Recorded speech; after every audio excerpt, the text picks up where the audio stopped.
Olá, turma, que é a professora Diana, professora de Ciência da Natureza, e hoje nós vamos abordar a disciplina de Física, né? Alunos do EJA, turno tarde. Na aula de hoje, pessoal, nós iremos recapitular, na verdade, né, o que nós trabalhamos na aula anterior, certo? De forma que fique bem mais claro para vocês, que vocês tirem algumas dúvidas que ficaram pendentes, tá bom?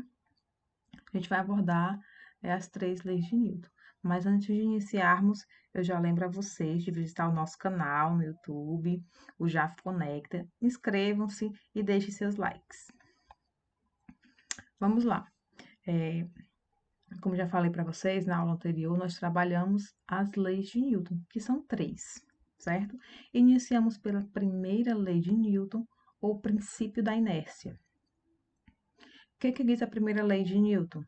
Que um corpo em movimento tende a permanecer em movimento, e um corpo parado tende a permanecer parado, né, em repouso, até que sobre eles hajam uma força, certo? Seja exercida uma força, ok?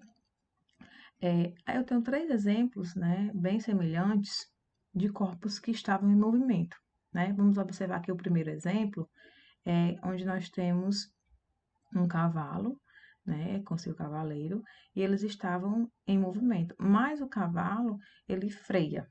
De repente ele freia bruscamente. E o que aconteceu com o rapaz? Permaneceu em movimento, porque o seu estado natural era o movimento, certo? Então a gente observa ele sendo lançado para frente, né, para dar continuidade ao movimento que ele estava realizando, certo?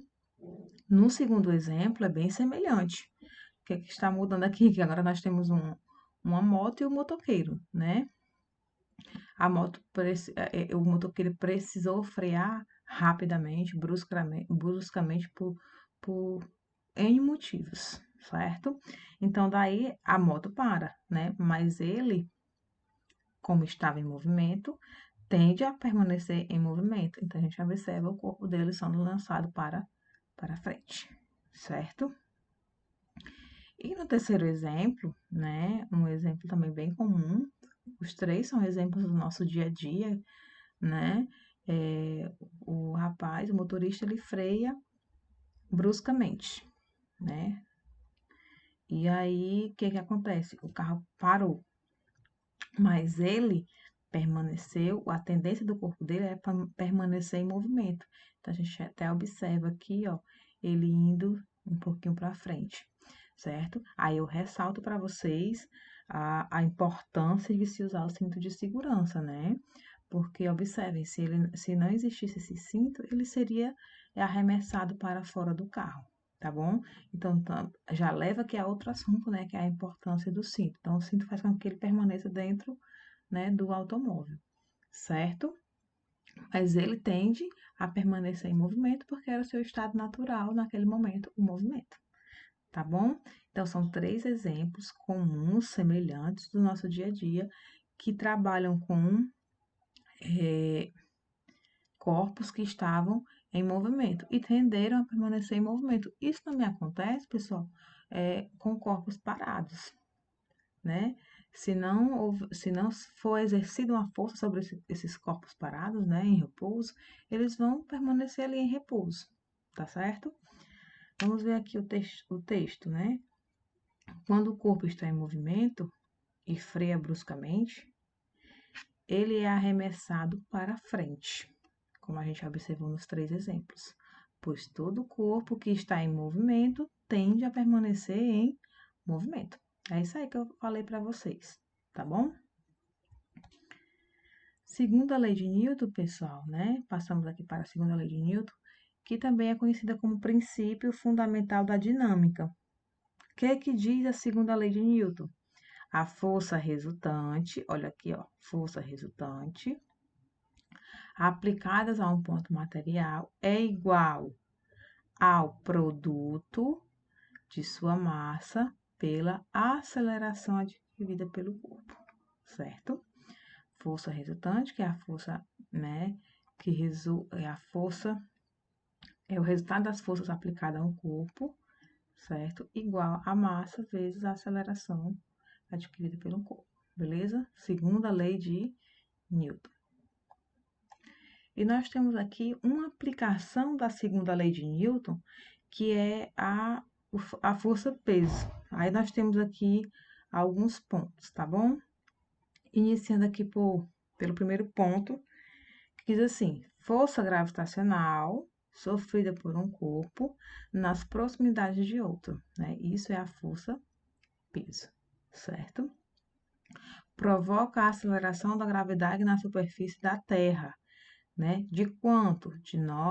De aproximadamente 9,8 metros por segundo ao quadrado, certo? Esse é o valor, né, da gravidade na superfície da Terra, certo? Algumas vezes a gente vai poder, né, arredondar esse valor para 10 metros por segundo ao quadrado. A força-peso, pessoal, ela é dada pela seguinte equação: força-peso igual a massa vezes a gravidade. E lembrando que essa gravidade é a gravidade da superfície.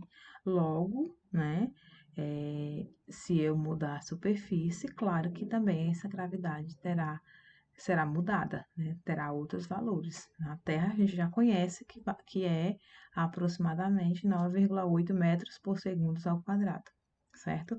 Aí eu mudei de superfície, mudei o valor. Usei Júpiter, é outro valor. Usei Lua, é outro valor. Na Lua, por exemplo, 1,6 metros por segundo ao quadrado. Tá certo? Ótimo. Aqui, M é a massa, né? Nós conhecemos em quilograma, certo? E o G é a aceleração da gravidade, em metros por segundo ao quadrado. Ok? E a terceira lei, pessoal, talvez uma das mais conhecidas por vocês, né? É o princípio da ação e reação. Toda vez que um corpo A exerce no corpo B, olha aí, observe que nós temos dois corpos, um A, um que eu chamei de A e um que eu chamei de B, né? Toda vez que um corpo A exerce no corpo B uma força, este também exerce em A, ou seja, B também vai exercer essa força em A, né? Outra força tal que essas forças, observem, tem a mesma intensidade, mesma direção e sentidos opostos. Eu vou abordar isso aqui com vocês adiante, tá certo? Trazendo aqui as propriedades do par, ação e reação. São propriedades muito importantes, eu já abordei todas com vocês, mas eu quero ressaltar aqui mais uma vez, tá certo? Num primeiro momento, nós temos estão associadas a uma única interação, ou seja, correspondem sempre às forças trocadas entre apenas dois corpos, certo? Então, o par, ação e reação, elas vão acontecer sempre apenas entre dois corpos, tá certo? 2. O par de forças sempre apresenta a mesma direção, mesma intensidade e sentidos opostos, como eu falei para vocês anteriormente, tá bom? Sempre mesma direção, né? Seja ela horizontal, por exemplo. Mesma intensidade, a intensidade que o corpo A aplica em B, o B também irá aplicar em A, certo? Porém, com sentidos opostos. A gente já pode até imaginar isso, né? Que o sentido vai ser oposto mesmo. Ok? 3, o par de forças nunca atuam no mesmo corpo. Também a gente já consegue visualizar isso. Se A exerce em B, aí eu tenho o primeiro corpo, né? B também irá exercer em A, segundo corpo, certo? Então, o par de forças nunca atua no mesmo corpo. A ação vai ser exercida num corpo e a reação vai ser exercida, né, em outro corpo, certo? Como as forças atuam em corpos diferentes, né, elas nunca se anulam, beleza? E para fechar aqui, as forças do par têm sempre a mesma natureza, ambas de contato ou ambas de campo, ok? Pessoal, era isso. Quis trazer né, esse lembrete, reforçar para vocês aí as 3 leis de Newton, que são bem importantes, certo? São muito do nosso dia a dia. Espero que vocês tenham compreendido, tá bom? Um abraço, fiquem com Deus e até a próxima.